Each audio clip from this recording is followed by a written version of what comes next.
안녕하세요. 혹시 여러분들 주변에는 공주병 말기에 거짓말쟁이가 있었나요? 아니면 능력도 안 되는데 일만 벌리고 수습은 하지도 않는 그런 뻔뻔한 사람은 없었나요? 저는 그런 사람들에게 장장 5년을 시달리며 살아온 40대 초반의 평범한 여자예요. 빠져나온 지 얼마 되지는 않았지만 그때 생각만 하면 지금도 가슴이 부슬거리고 머리로 피가 몰리는 기분이네요. 그 사람들이 누구인지 궁금하시나요? 바로 저의 시모와 시부였던 사람들의 이야기예요. 그 사이에서 남편이라도 정상적이었다면 다행이었을 텐데 저에게는 그런 작은 행운조차도 없었죠. 남편은 그런 시부모의 성향을 골고루 이어받았거든요. 제가 제 결혼이 사기일지도 모른다고 생각했을 정도로 결혼 전에 남편은 정말 제게 잘해줬어요. 정말로 딱 결혼식 전까지만요. 남자가 결혼하면 바뀐다고들 하잖아요. 그냥 옛날 사람들 말인 줄 알았어요. 요즘 같은 시대에 그런 사람과 결혼할 여자가 어디 있겠어요? 그래서 저는 남편을 철석같이 믿었어요. 너무 잘해줬거든요. 혼자서도 잘했고 제 탓을 한 적도 없었어요. 그건 이혼하기 직전까지도 바뀌지 않았어요. 다만 한 가지 변수가 있긴 했죠. 시댁과 관련된 일에서는 칼 같은 면이 있었거든요. 처음에는 남편의 그런 모습에 편하게 생각하기로 했어요. 제가 시댁에 잘하기만 하면 남편도 그렇게 예민하게 굴지는 않을 거라고요. 그런데 그렇게 쉬운 문제가 아니었어요. 남편이 그렇게 싸고 도는 시부모님들이 문제덩어리였거든요. 저와 남편은 동갑내기 커플로 우리 사이에는 아들이 하나 있었어요. 결혼 5년 차에 저는 그 시댁과의 마찰이 극에 달하기 시작했어요. 처음에는 별거 아니었어요. 시모가 공주병 말기에 어떤 일이든 손가락 하나 까딱하지 않는다는 것은 결혼 직후 알게 된 사실이었어요. 신혼여행 직후 인사하러 들른 시댁에서 시모가 처음 한 말은 고생했니 잘 왔다가 아니었거든요.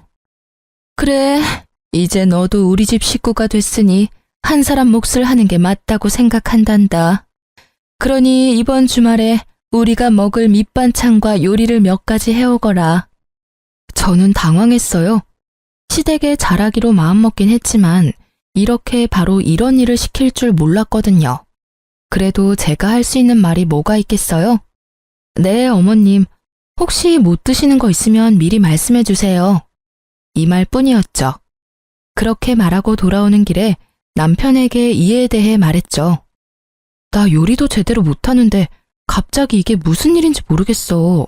게다가 일도 하는데 주말마다 음식을 해오라고? 아, 진짜. 당신이 어머님한테 말해서 식이라도 좀 늦춰줄 수 있을까? 대학 때 독립해 자취를 하며 일하다가 결혼을 하게 된 제가 요리에 익숙하지 않는 건 당연한 일이었어요. 게다가 요리를 잘하지도 못했고요. 자신감도 없었지만 실제로도 시간도 없었어요.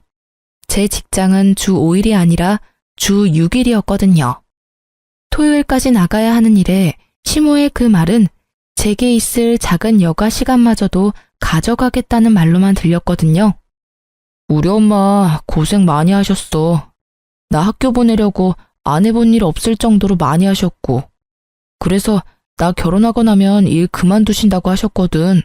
그러니까 당신이 좀 이해해. 어머니가 쉬고 싶은 거니까 며느리가 된 자기가 고생 좀 해줘. 솔직하게 이 말이 정말 어이없게 들렸거든요. 고생을 한 어머님께 도움을 주고 싶다는 남편 말은 이해가 됐어요. 친정엄마가 그렇다면 저도 도움을 주고 싶을 때니까요. 그런데 왜 자기가 안 하고 나한테 그걸 시키려는 거죠? 왜 제가 이해를 하고 고생을 해야 하느냔 말이죠. 그 이야기를 하려다가 일단 입을 닫았어요. 싸우고 싶지 않았거든요. 제 성격이 원래 그렇게 호전적이지는 않아서 싸울 일은 만들지 않는 것에 중점을 두거든요. 생각한 대로 내뱉으면 분명 싸우게 될 것이고 결혼한 지 한 달, 아니 한 주도 안 된 우리가 싸우면 분명히 이 결혼에 후회할 거라는 생각이 들어서 겨우 참았어요. 그리고 그 주 주말부터 저는 시모를 위한 음식을 준비하기 시작했어요. 집에서 밑반찬 몇 가지와 잡채, 불고기 등을 해서 시댁으로 갔어요. 요리 솜씨에 자신이 있는 건 아니라서 불안했지만 그래도 요리를 완성했다는 보람은 있었거든요. 일요일에 오전 내내 만든 음식을 들고 오후에 시댁에 가서 저녁밥을 먹기로 했어요. 제가 만든 반찬들이 가득한데 시모가 음식을 먹더니 한마디 하더군요. 반찬은 간이 짜고 국은 싱겁고 요리는 맛이 없네. 넌 도대체 친정집에서 뭘 배워온 거니? 이걸 사람에게 먹으라고 주는 거야? 너희가 먹는 거 아니라고 건성으로 요리했어?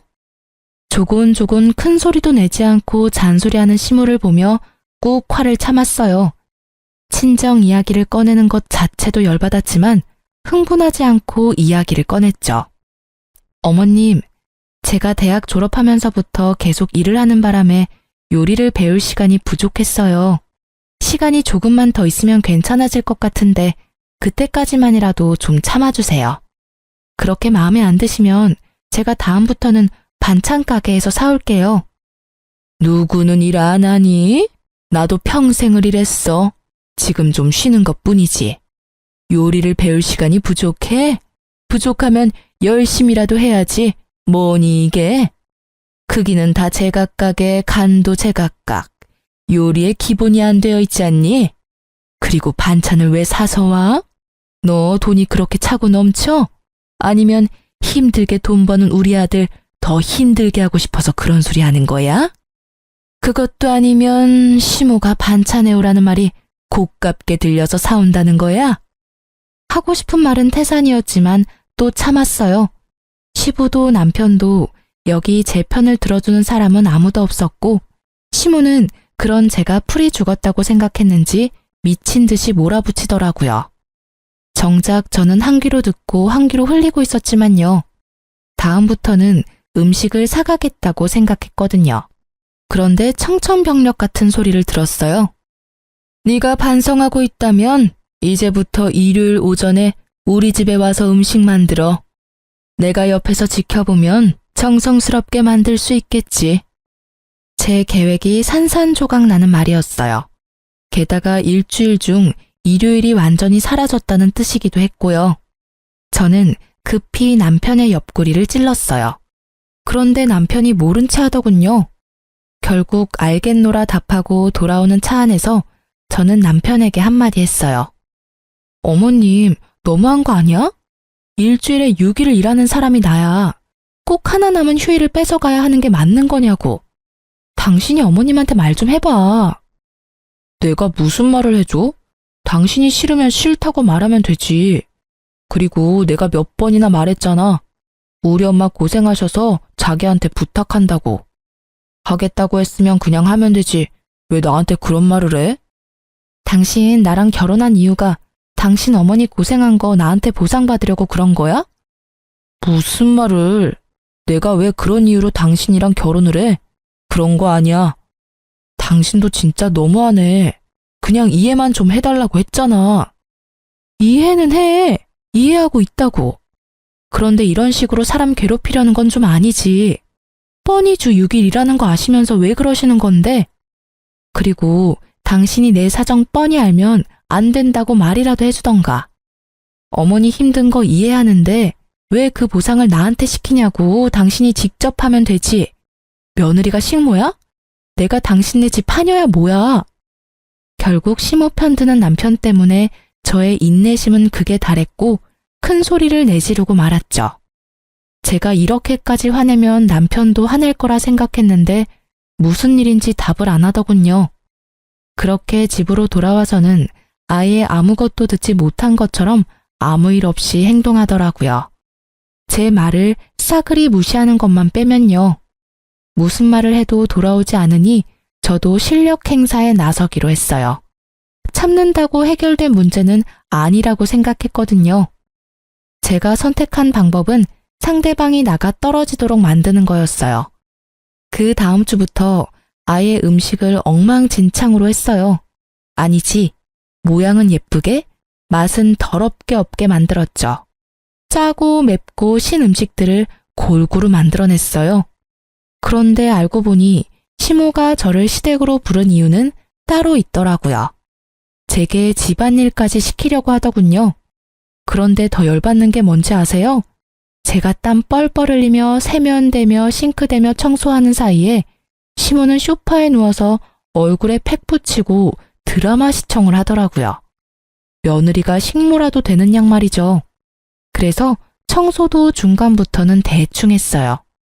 화장실 청소할 때 일부러 변기 닦던 솔로 세면대 닦고 샤워부스 닦고 다 했거든요. 그걸 보던 시모가 저한테 소리를 지르더라고요. 예, 너 변기 닦던 솔로 세면대를 닦으면 어떡하니? 아, 어떻게 청소에 기본도 안 된 애가 시집을 갈 생각을 해? 아이고, 며느리를 잘못 들여도 한참 잘못 들였어. 어떻게 저런 게 들어와서 사람 속을 뒤집어 놔? 할 줄 아는 게 어째 하나도 없는 거야? 죄송해요. 시키는 일이 많아서 빨리 하려다 보니 어쩔 수 없었네요. 아, 그러고 보니까 세탁기랑 건조기도 봐야 하는데?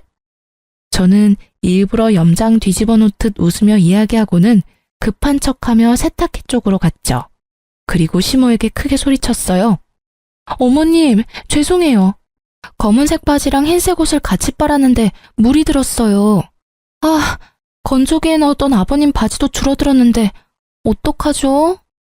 제 말에 시모가 또 후다닥 달려와서는 한참을 소리쳤어요. 너 일부러 이러는 거니? 세탁기에 색깔 빨래 따로 하는 건 기본이잖아. 그리고 건조기 돌릴 때도 안 되는 것부터 확인하고 넣었어야지. 죄송해요. 제가 시간이 너무 촉박해서요.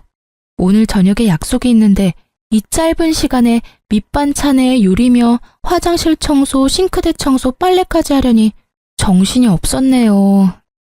그러게 왜 일요일에 약속을 잡아? 일요일은 시댁 오는 날이라고 내가 말했지? 그런데 제가 6일을 일을 하니까 약속 잡을 시간이 없었어요. 어머님은 모르시겠지만 오늘 저녁에 저희 친정아버지 생신이거든요. 그래서 가족들이 모이기로 해서 뺄 수 없거든요. 넌 네 가족만 중요하고 우리는 중요하지도 않니? 우리하고 한 약속이 먼저지. 네 아버지 생신 축하면 다른 날 해주면 될 걸 왜 굳이 일요일 저녁으로 시간을 잡아? 그리고 너 매번 맞벌이로 하는 걸로 넘어가려고 하는데 네가 도대체 얼마나 번다고 생색이야? 어휴, 며느리 복도 없는 내가 잘못이지. 어머님이랑 제가 언제 약속을 했나요? 어머님은 저한테 그냥 오라고만 하셨잖아요. 제가 그날 무슨 일이 있는지 물어보지도 않았고요. 그러면 다음 주 일요일에는 약속을 잡을 거니까 그날은 좀 빠질게요. 선약이 있으면 빠져도 되는 거 맞죠? 야, 너 지금? 시모는 어이가 없어도 한참 없는지 말도 잇지를 못하더군요. 하긴 속으로 욕을 한 바가지 하고 싶었을 거예요. 그치만 제가 그 욕 들을 필요는 없잖아요. 어머님은 며느리 복이 없는 게 아니에요. 매주 반찬 만들어 오는 며느리가 요즘 세상에 어디 있다고요?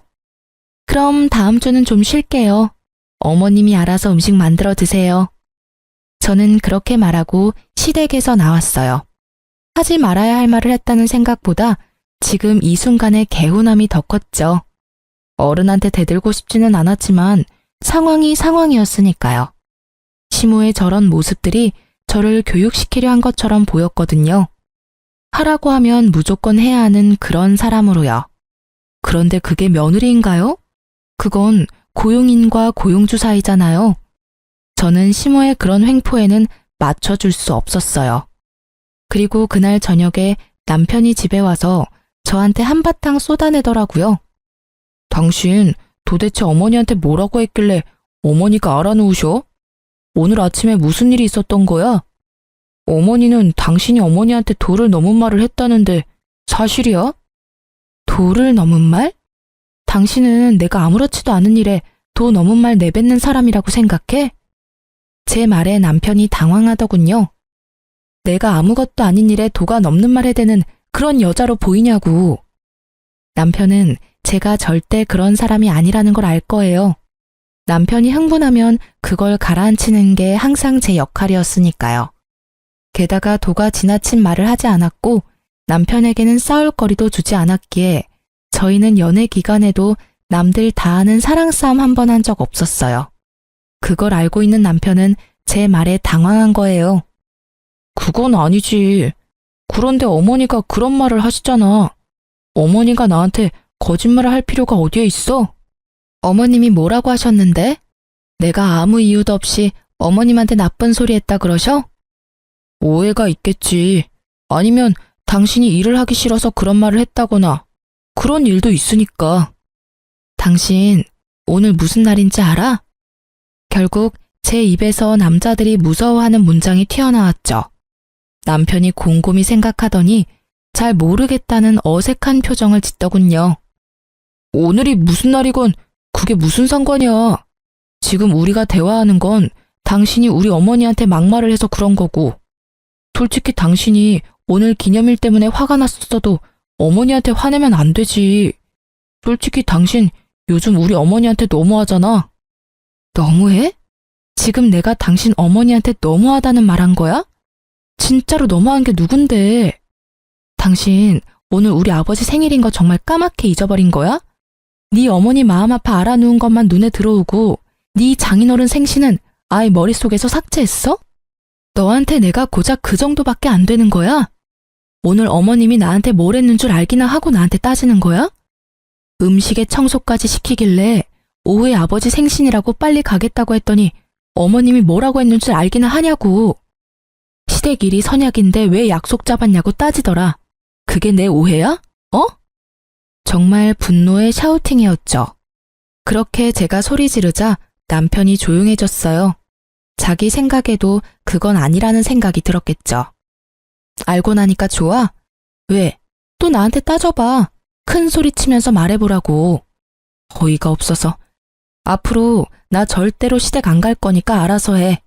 그리고 사람이 일을 해주면 돕는 신용이라도 하던지, 미안하다, 잘했다, 수고했다 말이라도 해주던지. 사람을 식모마냥 부리고는 뭐? 며느리 복이 없다고? 정말로 며느리 복이 없다는 게 뭔지 알려줄까? 결국 제 선언과 함께 저는 시댁에 들리지 않았고 시모도 저를 부르지 않았어요. 남편도 시모 이야기는 꺼내지 않았죠. 솔직히 내지르면서 불안하기는 했는데 그래도 참고 사는 건 정말 안 되겠다 싶었거든요. 이러다 진짜로 붙잡혀 살게 되겠다 싶은 생각이 들었으니까요. 불안해하면서 벌인 일이었지만 생각보다 결과는 나쁘지 않았죠. 하지만 그 뒤에 올 일들은 더 나빠졌어요. 결혼 5년 차에 상황이 정말 급변하게 됐거든요. 여보, 우리 본가에서 부모님이랑 같이 살지 않을래? 당신 화도 이제 좀 가라앉았고 어머니도 당신에게 미안해하고 있고. 합가하자고? 그건 절대 못해. 같이 살면 싸우기만 할 거야. 솔직히 나는 그러고 싶은 마음도 없고.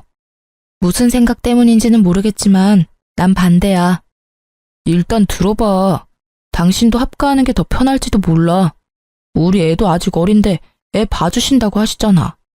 솔직히 애 키우느라 돈도 많이 드는데 같이 살게 되면 돈도 아끼고 이점도 많다고 생각해. 많은 말이긴 했죠.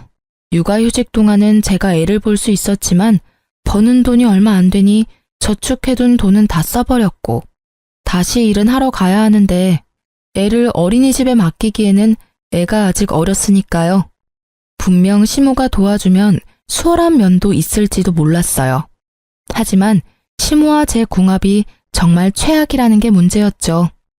저는 시댁에 가지 않기로 했었지만 추석이나 설 같은 명절과 각종 시댁 경조사에까지 가지 않겠다고 말한 건 아니었어요. 주말마다 오라고 했던 일을 가지 않게 된 거였으니까요. 그런데 문제는 제 기강을 잡으려고 텃세를 부리려고 했던 시모가 다른 쪽으로 저를 괴롭히게 됐다는 점에 있었어요. 보통 어른들 보러 갈 때는 점잖게 꾸미고 가잖아요. 그런데 제가 꾸미고 올 때마다 시모가 제 물건을 탐내더라고요. 처음에는 가방이었어요. 그 가방은 제가 신혼여행 돌아오면서 큰맘 먹고 산 가방이었거든요. 그걸 달라고 하시더군요. 가져갈 가방이 없다면서요. 저는 당연히 당황하며 급히 돌려 말했죠. 신혼여행 기념으로 사온 거니 다음에 다른 가방으로 제가 직접 선물해드리겠다고 말이죠. 솔직히 돈이 아까운 것보다는 추억이 있는 가방을 시모에게 주고 싶지 않은 마음이 더 컸거든요. 그런데 못 주겠다는 뜻을 내비추자마자 시모가 아이고 내 팔자야 하면서 또 죽는 소리를 하더라고요. 결국 그걸 듣고 있던 남편이 제게 자기가 가방 다른 거 사줄 테니 그걸 시모에게 주라고 하더군요. 남편의 말 한마디에 결국 그 추억이 담긴 가방은 시모에게 넘어갔죠. 그런데 그 한 번뿐이 아니었어요. 그 뒤로도 제 액세서리며 화장품이며 제가 가지고 있는 걸 막무가내로 달라며 떼를 썼어요. 솔직하게 말하자면 시모 나이에 사용하기에는 너무 어려 보이는 것들도 무작정 달라고 용을 쓰는데 정말 미쳐버리겠더라고요. 그런 일들이 계속 일어나서 시댁에 갈 때는 허름한 옷에 오래된 것들만 착용하고 다녔거든요. 만약 합가를 한다면 어떻게 될까요? 제 물건이 온전히 제 것이 되기는 할까요? 솔직히 그런 마음이 가장 먼저 들었어요. 그래서 합가에 필사적으로 반대했거든요. 남편에게도 말했죠. 당신 모르지? 내가 시댁 갈 때마다 왜 그렇게 허름하게 다니는지. 어머님이 내가 가지고 있던 거 다 뺏어가시니 아끼는 물건이나 새 물건은 절대로 가져가지 않는 거야. 그런데 합가? 내 물건이 나만 하기는 하겠어? 그렇다고 그런 일들을 당신이 막아주지도 않을 거잖아. 매번 어머님이 죽는 소리 하면 나중에 새 걸로 사줄 테니까 어머님 주라고 해놓고는 한 번도 사준 적 없으면서. 제 말에 다 맞는 말인지라 남편도 아무 말 안 터군요.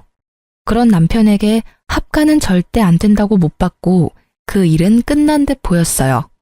그런데 끝이 아니었더라고요. 한 달 뒤에 남편이 와서 다시 합가 이야기를 꺼내더군요. 이미 다 끝난 이야기야. 왜 자꾸 합가 이야기 꺼내는데? 우리 어머니 지금 암 걸렸어. 얼마 전에 건강검진 갔다 왔는데 암이래. 그런 어머니한테 혼자서 밥 차려 먹으라고 어떻게 그래. 당신이 좀 도와줘, 응? 암이라는 이야기에 저도 덜컥 겁부터 났어요. 요즘 세상에 암이 그리 희귀한 것도 아니지만은 그렇다고 해도 죽을 병에 가까운 이미지이긴 하잖아요. 많이 안 좋으셔? 생각보다 안 좋다고 하더라고. 대신 집에서 잘 챙겨 먹고 잘 쉬어야 치료도 잘 된다는데. 아무래도 혼자서는 힘드시잖아. 아버지도 사업하시느라 여기저기 바쁘시고. 당신이 좀 도와주면 안 될까? 저는 고민했지만 고민해서 될 일이 아니라고 생각했어요.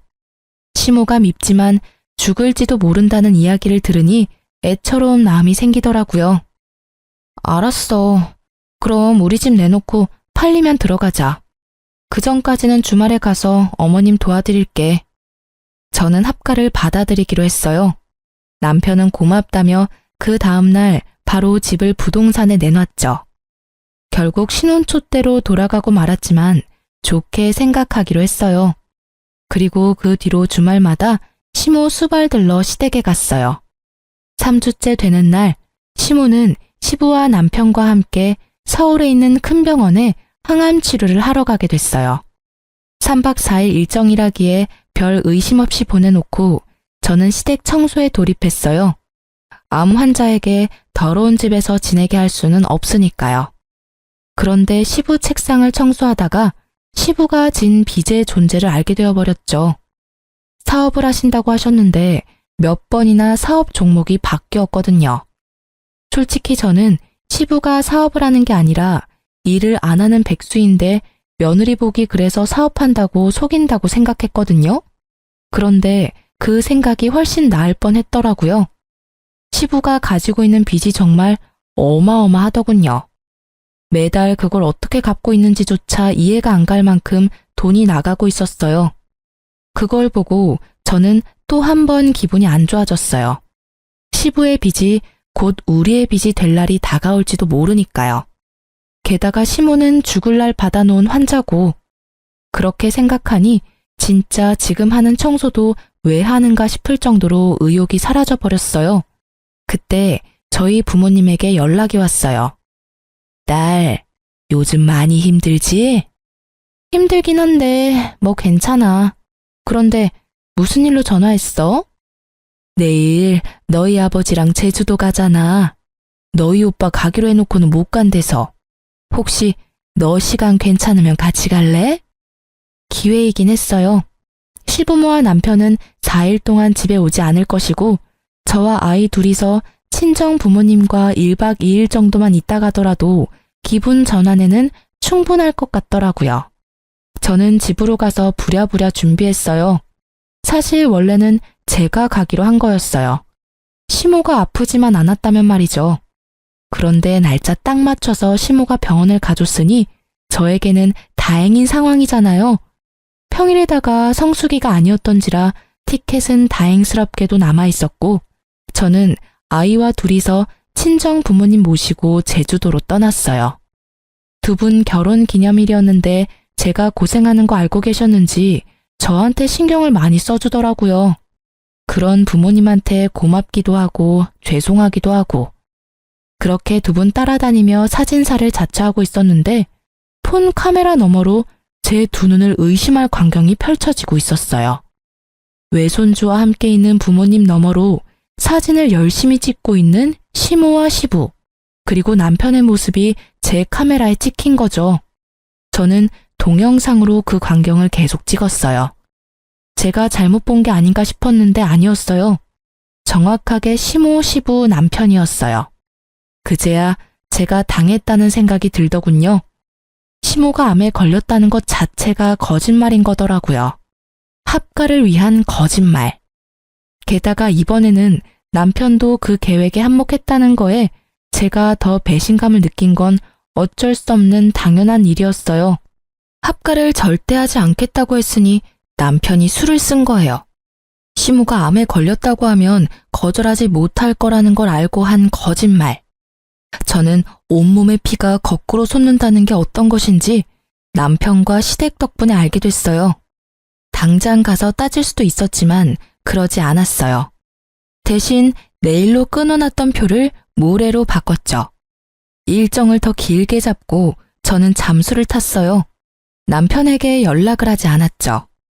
그리고 시부모와 남편이 제게 거짓말하고 떠난 지 4일째 되던 날, 오후부터 남편에게서 전화가 미친 듯이 오더군요. 문자도 계속 들어왔어요. 화를 내는 문자였어요. 어디냐, 집을 이 꼴로 해놓고 어딜 간 거냐, 엄마 아픈데 너 도대체 뭐 하는 거냐 등등. 되지도 않은 거짓말을 들먹이며 저를 찾는 남편 새끼 연락은 모조리 다 씹어버렸어요. 대신 평소에 하지 않는 SNS를 열심히 했어요. 사진도 올리고 동영상도 올리고. 그러자 남편 놈은 더 화를 내며 연락을 해오더라고요. 남편 새끼 화를 어느 정도 돋군 후에 저는 남편 놈에게 문자로 동영상과 사진을 보내줬어요. 시부모와 남편이 제주도에서 열심히 놀고 있는 모습이 찍힌 걸로요.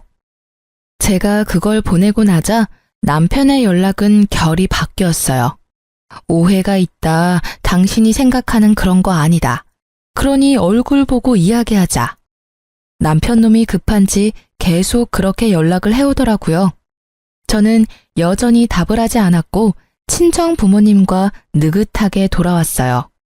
돌아온 날은 화요일 낮이었고 당연히 남편은 일하러 가고 없었죠. 저는 천천히 그리고 꼼꼼하게 제 물건부터 챙겼어요. 그리고 우리 아들 것도 챙겼죠. 그렇게 짐 다 챙겨서 저는 친정으로 돌아왔어요. 친정에는 엄마가 제 방을 만들어뒀어요. 제주도에서 이야기를 다 했거든요. 엄마가 무척 화내며 무조건 제게 돌아오라고 했었어요. 그렇게 집으로 돌아가고 그날 저녁 남편에게서 미친 듯이 연락이 오더군요. 당연한 일이었죠. 마누라랑 애 집만 쏙 빠져나갔으니 얼마나 놀랐겠어요? 그러니 미친 듯이 연락이 온 거죠. 저는 태연한 목소리로 전화를 받았어요. 20통의 전화를 무시하고 받은 전화였어요. 여보, 도대체 연락이 왜 이렇게 안 된 거야? 그리고 집에 있던 짐은 다 어디 갔어? 어디 가긴? 다 뺐어. 나 당신이랑 살고 싶지 않으니까 사진 봤으면 이유는 따로 설명 안 해도 되지? 여보, 잠깐만. 나도 할 이야기 있어. 그러니까 일단 와서 얼굴 보고 이야기해. 내가 다 설명해 줄게. 알았어. 그러면 시댁에서 볼래? 어차피 두 분도 아셔야 할 일이고 두 분도 무관한 일도 아니니까. 저는 곧바로 시댁으로 향했어요. 시댁에 가니 시모와 시부, 남편이 앉아 있더군요. 여보, 어서 와. 내가 다 설명할게. 설명이 왜 필요해? 난 내가 본 것만 믿어. 당신이랑 어머님, 아버님이 항암 치료 간다더니 병원이 아닌 제주도에서 찍힌 거. 이제 곧 죽을 사람이라면서 제주도에서 열심히 놀고 계셨지. 그리고 당신은 열심히 사진 찍고 있었고. 여보, 미안. 남편이 말을 채 끝내기도 전에 시모가 제게 표독스런 얼굴로 말하더군요. 네가 왜 미안하다고 하니? 전부 다 저 애가 잘못한 거잖아. 네가 처음부터 내 말 잘 듣고 시댁에 충실했으면 이런 일 생기지도 않았어. 네가 뭔데 우리 귀한 아들을 추궁하는 거야? 네가 뭐가 잘났는데, 응? 언제 제가 잘났다고 했어요? 어머님 아들이 못난 거겠죠. 마누라 시댁 식모로 드리려고 열심히 거짓말해서 합가까지 하도록 만드는 남편이 어딨어요? 암에 걸려? 거짓말도 정도껏 해야 넘어가던지 말던지 할 거 아냐. 그렇게 부모님이랑 같이 살고 싶으면 당신 혼자서 같이 살아. 나랑 내 아들까지 그 거짓말에 끌어들이지 말고. 그 나물에 그 밥이라더니 세상에. 거짓말하는 것도 어쩜 그렇게 모자가 똑같을까? 너 지금 말 다 했어? 이 싸가지 없는 년이 어른한테 못하는 말이 없네? 어른이 어른 같아야 말이죠. 어디 가서 말하고 싶으면 실컷 하세요. 저라고 말 못할 것 같아요? 어머님이 저를 식모처럼 부리고 싶어 안달이 나서 암 걸렸다는 거짓말로 쇼를 하는 바람에 내가 이혼했다. 이렇게 말해줄 테니까. 너 어른한테 그게 무슨 말버릇이야? 이런 말다툼은 그만하시죠. 저도 여기 온 이유 따로 있어요. 여기 온 이유? 당신 나랑 대화하려고 온 거 아니었어? 내가 당신이랑 대화를 왜 해? 당신 입에서 나올 거짓말들을 어떻게 믿어? 당해보니까 그런 생각이 들더라고. 어머니가 암에 걸렸다는 거짓말까지 할 정도면 어떤 거짓말인들 못하겠냐고. 앞으로도 당신 말 들을 생각은 없고 내가 여기 온 건 내가 어머님한테 뺏긴 거 돌려받으러 온 거야. 저는 그렇게 말하면서 시모 드레스룸으로 성큼성큼 걸어갔어요. 뒤에서 시모가 와서 말렸지만 시모를 뿌리치고 제가 찾던 것을 다 골라 가져왔어요. 지금 제가 가져온 거 어머님한테 뺏긴 제 물건이에요. 남편이 나중에 똑같은 거 사주겠다고 하고 사준 적 없는 것들이고요. 그러니까 제가 다시 가져가는 게 계산에 맞는 거죠? 안 된다. 그건 네가 나한테 준 거야. 줬다 뺏는 게 어딨어? 줬으면 그만이지. 그거 다 내 거라고. 건들지 마. 이 망할 년 같으니라고. 어머님 거 아니고 제 거거든요. 저는 준 게 아니라 어머님한테 강제로 뺏긴 거예요. 그리고 그거 산 돈이 다 제 월급에서 나온 돈이거든요. 못해도 1,000만 원 되는 금액을 썼는데 그럼 현금으로 주실 거예요? 그리고 망할년? 누가 망할년인데요? 제가 아니라 어머님이겠죠. 며느리를 식모처럼 부리고 결국에는 거짓말까지 줄줄이 해대는 사람이 망할년에 더 어울리지 않나요? 그리고 당신이 말해봐. 똑같은 거 사준다고 해놓고 입 싹 닫았잖아. 이거 놔두고 가면 당신이 현금 나한테 줄 거야? 남편이 아무 말 못하더군요. 저는 한숨 쉬며 시모에게 말했어요. 봤죠? 남편이 현금으로 안 주는 거면 제가 직접 가져가는 수밖에 없네요. 그리고 예전부터 말씀드리고 싶었는데 나이값 좀 하세요. 이런 거 가지고 다닌다고 어머님 나이가 30대로 돌아갈 줄 아시나 본데 그거 완전한 착각이거든요. 아, 그리고 이 가방은 어머님 쓰시던지 버리던지 마음대로 하세요. 제가 시모에게 던진 것은 제일 처음에 시모에게 빼앗긴 가방이었어요.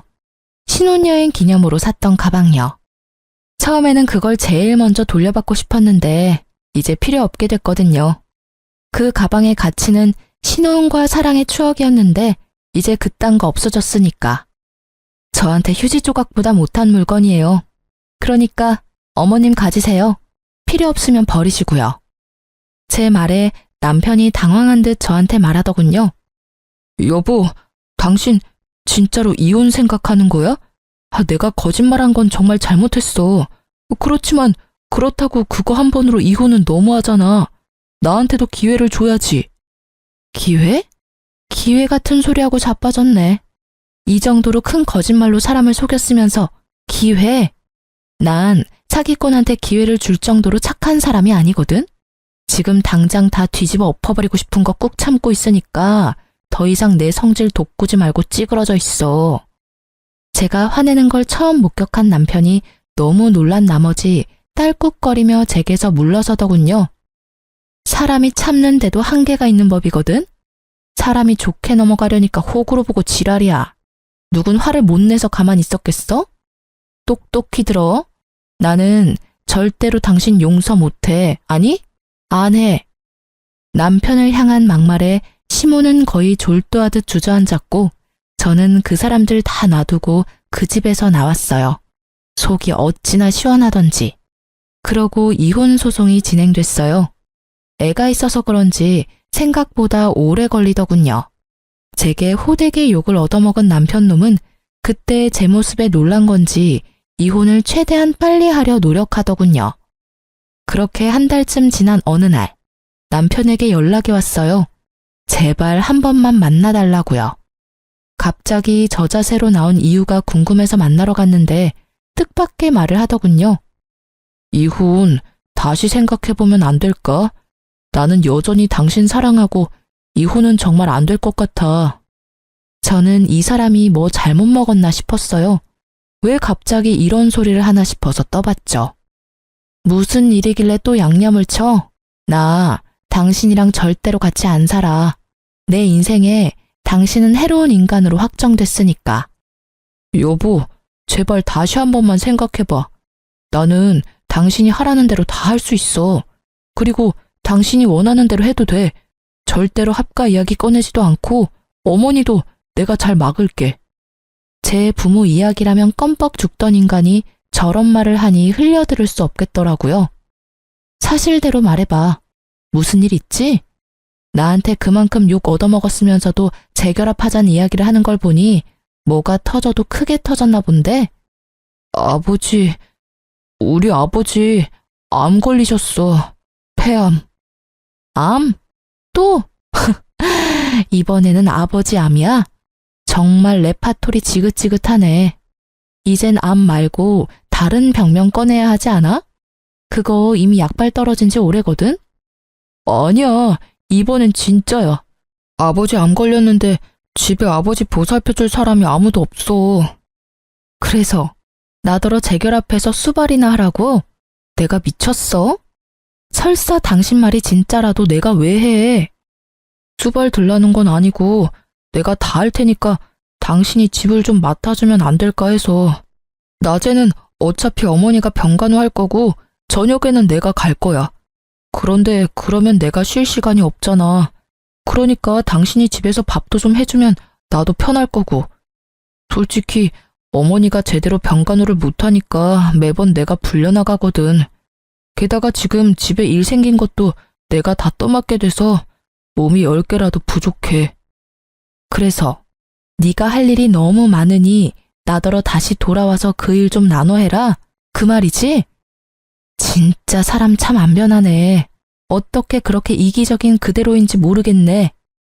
내가 왜 당신 대리효도를 해야 하는데? 못하겠으면 포기하면 되잖아. 그런데 왜 그렇게 붙잡고 있어? 애초에 그 이야기가 진짜도 아니겠지만, 그리고 아무리 봐도 내가 손해잖아. 당신이 손해볼 일 아니야. 그냥 당신이 돌아오기만 하면 나도 힘낼 수 있고 아이도 아빠 곁에서 더 안정적으로 클 거고. 헛수작 부리지 말고 그냥 가. 나한테 부탁해서 될 일 아닌 거는 알고 있지? 효도를 하고 싶으면 네가 직접 가서 해. 당신은 그게 문제야. 알아? 당신이 해야 할 일을 매번 다른 사람한테 떠넘기잖아. 그리고 나는 당신 이야기 못 믿어. 믿고 싶은 마음도 없고. 솔직하게 말해서 그렇게 크게 거짓말한 사람을 다시 믿는다는 게 더 어려운 일 아니야? 나는 죽었다 깨어나도 당신 말 못 믿어. 그리고 당신 말 따를 이유도 없고. 그러니까 여기서 삽질하지 말고 차라리 그 시간에 다른 사람이나 찾아. 저는 그렇게 말하고 남편을 버려두고 나와버렸어요. 양치기 소년의 이야기가 생각나더라고요. 양치기 소년의 거짓말에 반응하던 마을 사람들의 기분을 알 것 같았죠. 누가 저 말을 믿겠냐고요. 그래도 혹시나 해서 수소문해 봤더니 시부가 진짜로 암에 걸리긴 했더라고요. 그리고 시모가 시부 수발을 드는 것도 사실이었고요. 남편 놈이 거짓말은 하지 않았지만 그렇다고 모든 걸 이야기한 게 아니란 것도 알았죠. 이혼 전에 제가 발견했던 시부의 빚말이에요. 사업한다고 여기저기 돈 빌리는 바람에 생긴 빚이었는데 전 남편이 그걸 갚으려고 현재 투잡, 쓰리잡까지 뛰고 있다고 하더군요. 우리가 같이 살던 집까지 팔았는데도 그 빚이 충당이 안 돼서 결국 저녁과 야간 시간대에 일을 한다고 하더군요. 그 소문을 들으니 남편 놈이 제게 와서 그렇게 애절하게 말한 이유를 알겠더라고요. 시부가 벌려놓은 일도 수습해야 하는데 시모는 아예 아무것도 할 줄 모르고 자기 얼굴만 보며 꾸미기 바쁘니 남편 놈이 속 답답한 것도 이해가 되긴 했어요. 그렇다고 제가 가서 도와줄 일은 아니죠. 저와 남편은 이제 남남이잖아요. 남의 집 사정에 왜 발을 들이겠어요? 어쨌든 시모는 결혼 초부터 군기 잡으며 자기 수발 들도록 만들려다가 결국은 본인이 직접 수발 들게 됐어요. 며느리 합가시키려고 암 환자 흉내내더니 결국은 진짜 암 환자 수발을 들게 됐으니 이 정도면 정말 자기가 뿌린 씨앗이죠. 그게 아니라면 천벌일지도 모르겠네요. 저는 아들과 그 집에 나와서 아무쪼록 잘 살고 있어요.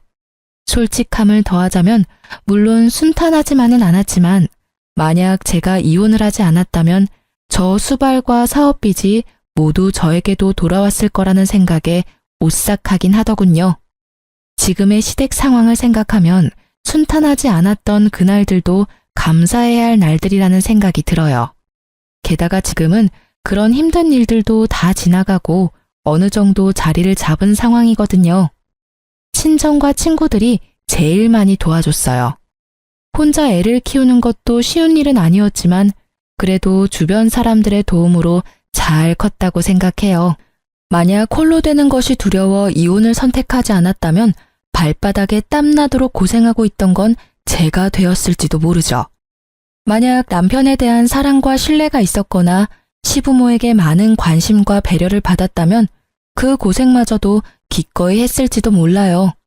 그렇지만 제가 그 집안에서 떨어져 나가도록 만든 건 명백하게 시부모와 남편이었잖아요.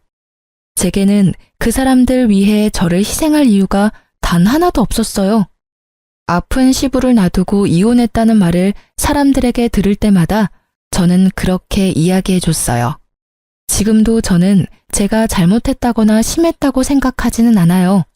신뢰와 애정을 먼저 저버린 건 그 사람들이잖아요.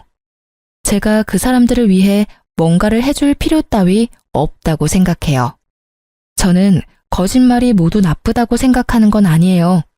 걱정하는 마음으로 진실을 말하지 못할 때도 있고 거짓이 상대방을 더 이롭게 할 수도 있다는 것도 알고 있어요. 다만 자신의 이익만을 위해서 상대방에게 거짓말을 하는 행위는 절대로 용서받을 수 없다고 생각해요. 아마 저의 이런 마음은 절대로 변하지 않을 거라고 생각해요. 그만큼 제가 당한 일은 제게 큰 충격을 줬으니까요. 제가 글을 쓰게 된 건 이렇게 골 때리는 이혼 사유도 있다는 걸 들려드리고 싶어서였어요. 만약 누군가가 자신의 이익만을 위해 거짓말을 한다면 부디 그걸 용서하지 마세요. 용서해줬다가는 호구될 수도 있으니까요. 그럼 지금까지 긴 제 사연 들어주셔서 감사합니다. 행복한 하루 보내세요.